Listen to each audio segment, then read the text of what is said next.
Gernika Lumoko prentza iturrien arabera, Gernika Lumo turisten artean duen edertasunagaitik eta adeitasunagaitik nabarmentzen da. Inkesta baten arabera, inkestatuen 10-9 lehen inpresioa oso ona dutela esan dute. Turismo bulegoak turismo kalitatearen kua berretsi du, bezeroarentzako zerbitzuaren bikaintasuna egiaztatzen duen zigilua.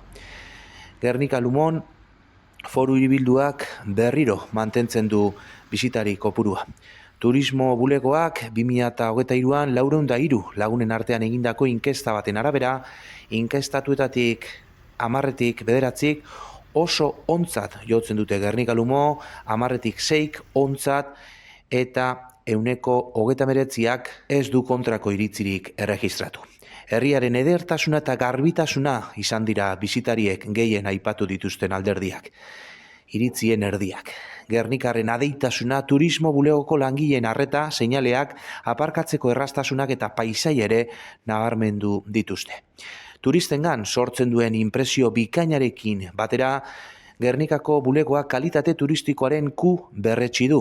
Espainiako kalitate turistikorako institutuak ematen duen zigilu berezia. Kalitatea, segurtasuna eta profesionaltasuna maila hauetan estandar altuak betetzen direla egiaztatzen duen ziurtagiria. Egindako auditori honetan 10-9,3 kalifikazio globala lortu du Gernika Lumoko turismoak. Eta puntuazioak ezin hobeak izan dira zerbitzua emateari eta baliabidei buruzko ataletan. Turismo bulegoa 2005 urteaz geroztik ari da kalitate klabean lanean. Euskadiko turismo kalitatearen kua lortu zuen lehen 3 bulegoetako bat bihurtu zenetik.